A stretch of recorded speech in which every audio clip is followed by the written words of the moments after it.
Good morning, adventurers. My name is Ben, and welcome to a morning show where I sit around, drink some tea, and talk about D&D. Mm. Oh, so good. Today, first things first, we have news for the day in the D&D sphere. There is no real news in the D&D sphere, aside from the fact that Critical Role starts back up today, but we'll talk about that when we get to streams, because that's the section that they belong in for this one. Um, so we don't really have any new news other than that, and again, fizz bands, make sure you get your pre-orders in if you're still looking to do that. But there's an announcement that I want to make, that I want to talk about, because I think it's very important. First off, I got my shirt from D&D Celebration this year. It's very exciting. They partnered with Extra Life. There we go. Be a hero, play D&D. This is the Displacer Beast kitten on it. And it's actually this really nice, like, bluish purple almost, which plays really well into exactly what I want to talk about and sort of the theme of today's episode. It is Third Party Thursday, so we'll be talking about a third party supplement when we get to that point. Specifically, we'll be talking about an LGBTQ themed supplement, which is really cool. I'm really excited to talk to you guys about it, but I am specifically doing it on this day because it is the third Thursday of October, which means that it is Spirit Day today. For anybody that doesn't know, Spirit Day is it's a national day of recognition, essentially, that has been around for the last I want to say it's 11 years now. Started in Canada in 2010, I believe. It is a day to call attention to the fact that LGBTQ youth slash teens are disproportionately affected by bullying, either by their peers, by teachers, by their families, anything like that. And so what Spirit Day really sort of seeks to spread, essentially, is the awareness that this is a thing, and it encourages people to take the pledge and go purple, wear purple on this day, to really sort of like make it a conversation that people actually want to talk about, because it is something obviously that we should talk about. I'm going to link the page to their informational page in the description of this video if you want to learn more about it there.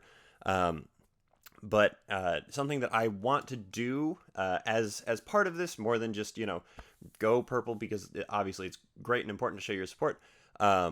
One of the biggest things that obviously they need are donations, because they are a nonprofit, or they are a thing, and so they encourage you to donate to organizations that help support LGBTQ youths slash teens. And so what I am going to do in honor of this is that for the rest of the month of October and the payout at the end of the month of October here, so going into November, I'm going to take every dollar that comes in from Patreon, match it, and then donate it to the Trevor Project, which is, if you don't know, one of the bigger LGBTQ youth organizations, charities definitely in the US, I'm pretty sure in the whole world.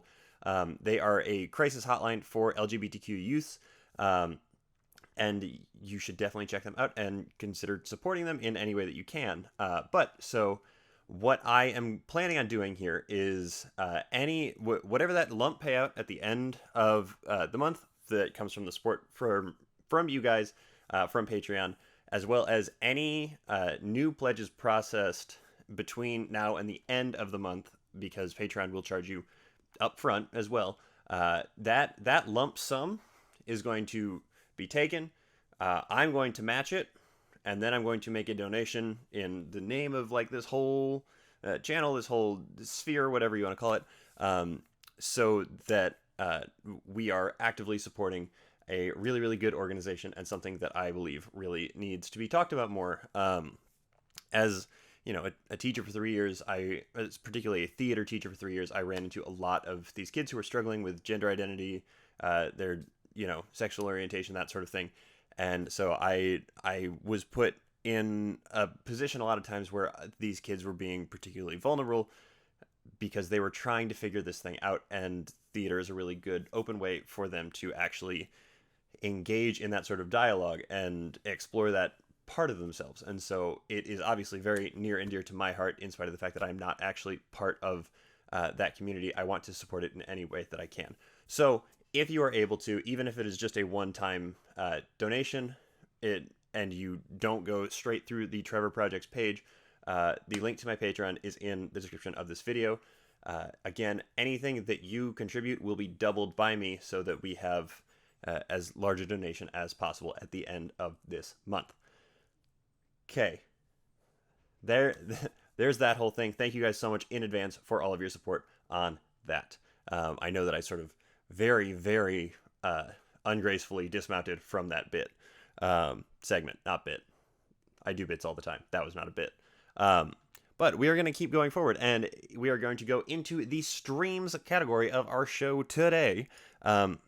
First up, on twitch.tv/DND at 7 p.m., we have the Black Dice Society. It should run right up until about 10 p.m. Eastern Time, 7 p.m. Eastern Time to 10 p.m. Eastern Time, which leaves you right at the right time to get off of that, slide yourself on over to twitch.tv/Critical Role or live on YouTube on Critical Role's YouTube channel to watch the first episode of their third campaign.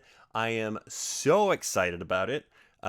So excited about it. I have broken out my dice making stuff. I cannot wait. I'm so pumped for this show to start back up again. It's going to wreck my sleep schedule for Friday, but I am so excited for this evening when this comes out. In honor of that, sliding right on through to T&D, I have my Dead People tea mug with Caduceus Clay on it. I've got some more of that throat tea that I keep talking about, the licorice root, slippery elm bark, and orange peel, because I'm going to be talking a lot today. I've got work all day, and then I go straight to that. So I'm going to be drinking this and green tea sort of in tandem with each other all day long, but I am so pumped. So pumped.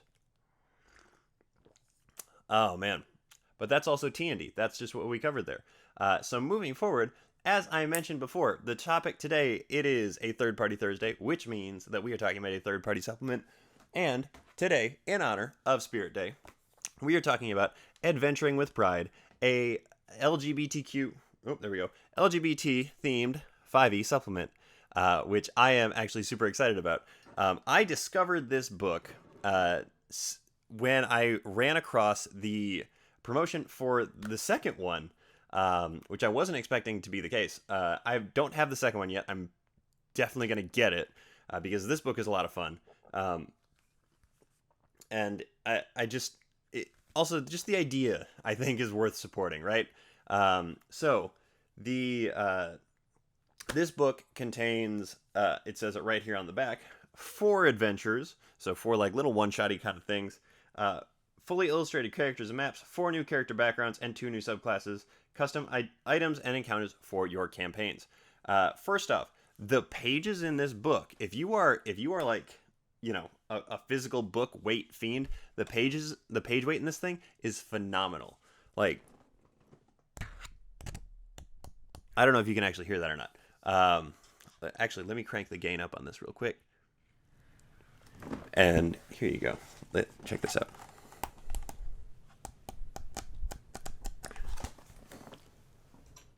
Hopefully you could actually hear that because the page weight on this is amazing, and I am in love with it. I'm constantly worried that I'm grabbing more than one page because of how thick they are. Not the point, though. As I mentioned, this thing comes full with 4 different mini adventures, which is super cool, right?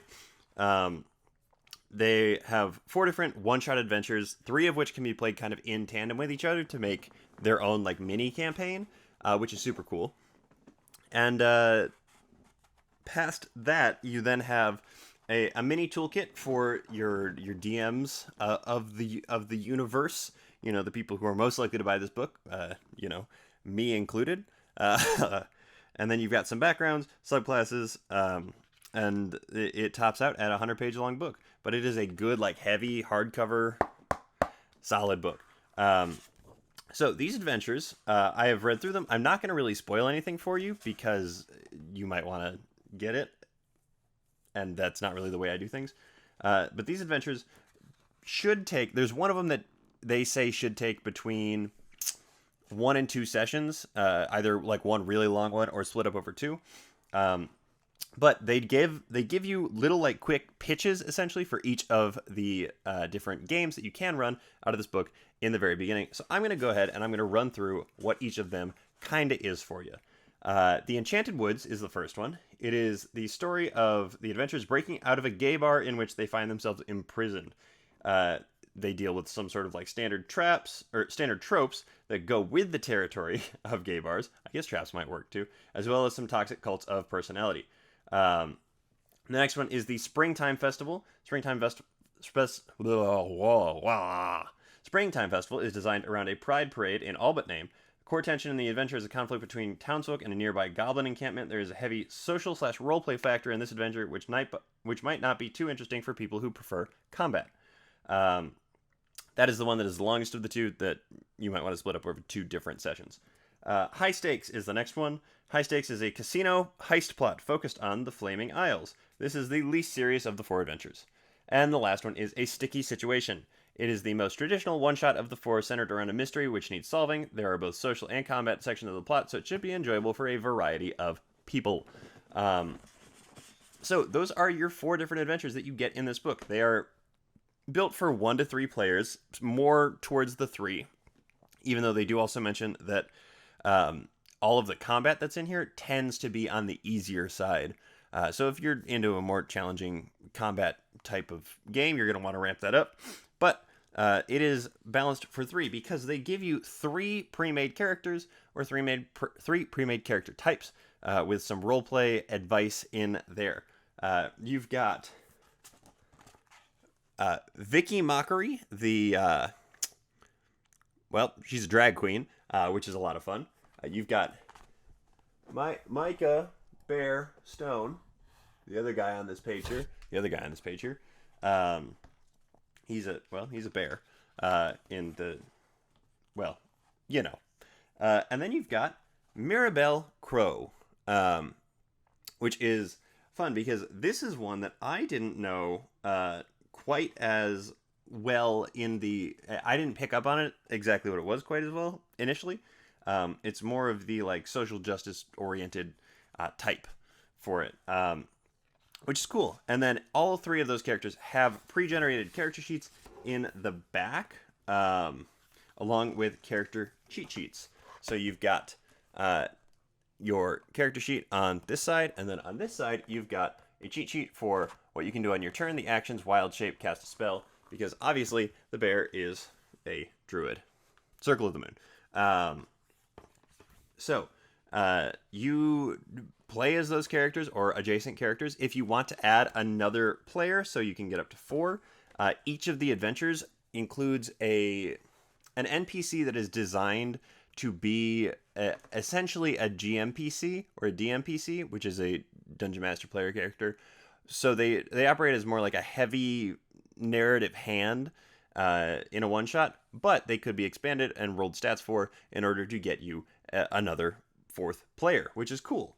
And those are just dynamic different kinds of individuals that you could play as. And you don't have to stick with the same character. If you guys want to switch it up and keep stuff moving through, then you are more than welcome to do that, obviously. I am just flipping through now to try and find, there we go, the backgrounds that you are able to pick from in this book. The backgrounds don't have any particular art with them, so I'm not going to be holding the book up a whole lot for this part. But your options are Drag Queen, which is fun, Bartender, again, just fun, Outcast, and Disciple of Layla. Layla is the goddess of painful love that is referenced often through this book. And then your 2 subclasses are the Bard College of Shade and the Paladin Oath of Pride. Neither one of them are like particularly mechanically incredible. They don't like blow anything else out of the water, but they are a lot of fun. They really do thematically fit with everything that they've got going on in this book. So obviously they are, just entertaining to look at, to read through. And it's always fun to just see what other people have come up with in terms of like writing subclasses and stuff like that. Because, I mean, honestly, I think more people should write their own stuff because it fits your table better that way. So this is actually that's pretty much the end of this. They have a couple of magic items in there that are mentioned throughout the book that with actual stat blocks for it. But I'm not really going to run through the adventures. I gave you guys kind of a breakdown of what they were at the beginning, but these adventures are really definitely better meant to be explored through actual play, because, and this is important for the DMs especially, they explore different like facets. From what I understand, at least, they explore different facets of sort of queer culture and the experience that goes along with being queer. Some of the things that are more staple for that culture that those of us that are on the outside of it don't necessarily understand as well. So it is a good look in. Also, if you are a member of, the as they have been very lovingly coined on the internet, the Alphabet Mafia, it's a good form of like actual physical representation in a story that you can sit down with and actually explore. And if you're somebody who's like questioning or wondering or something like that, taking a look in some of the options in this book, and more than likely the second one as well, I can't say for sure, but if it's written by the same people, which it is, I'm sure that it is just as good. It could be a good way, because D&D is a really great way to like sort of explore that facet of your identity for you to step into another pair of shoes and see how they feel. That's kind of part of the point of role-playing games, right? So if you are looking for just like a little bit of extra fun, honestly, if you are looking to like help yourself better understand a couple of things that maybe you don't totally understand about this culture in particular, this is honestly a good way to do it in a sort of neutral ground kind of way, because ultimately tabletop role-playing games are a neutral ground, right? Like everybody's welcome at the table. Everybody's welcome at my table for the most part, unless you're a jerk. You can't be at my table if you're a jerk. But that's not really the point. So anyway, Adventuring with Pride, definitely recommend checking it out, especially on this Spirit Day of all days. Yeah, I think that's the end of what I have to say about that guy. It was a really fun read when I read through it. And it's honestly pretty quick because the text is fairly big on the page and it's only 100 pages long. So if you buy it, then you should be able to sit down with it and finish it within a couple days at most. If you're like really putting time and effort into it, like if you're sitting down and like reading it, then you should be able to knock it out in a couple days. But if you're just like casually flipping through it, it's not a dense read, which is nice. And because there are 4 different adventures in it that only take up like maybe 2/3 of the book, honestly, you can knock out one of them in a sitting pretty easily. But I think I've rambled on long enough at this point because I just kind of keep talking right now. Oh man. So that is everything I have to talk to you guys about today. Thank you so much for making me part of your morning routine. I really do appreciate it. And thank you so much in particular to my patrons. You guys are the ones that really make this possible. And don't forget that this month, your contributions, your donations, your whatever you want to call them, to my Patreon are going to a really, really great organization in the Trevor Project. And anybody that pledges during this last 10 days of the month here, your donation, your contribution there is going to be added to that total as well, that I will then match and give back to them. So hopefully, my goal really more than anything is to hit over $100 in this donation. With where we're sitting at right now, we're sitting right at like $65-$70. So that's really not too far to go. We really just need 15 more dollars in donations from you guys that I will then match, and we will make it to that $100 mark, which will be really, really phenomenal. It's not a ton, but it is something, and every little bit helps always. But I do need to wrap this up because I will just keep talking myself in circles about the same 3 topics because I think they're really important. So once again, thank you so much for your support. Thank you so much for following along and making me part of your morning routine. Is it Thursday yet? Yes, it is. And I will see you guys tomorrow morning. But until next time, keep on rolling.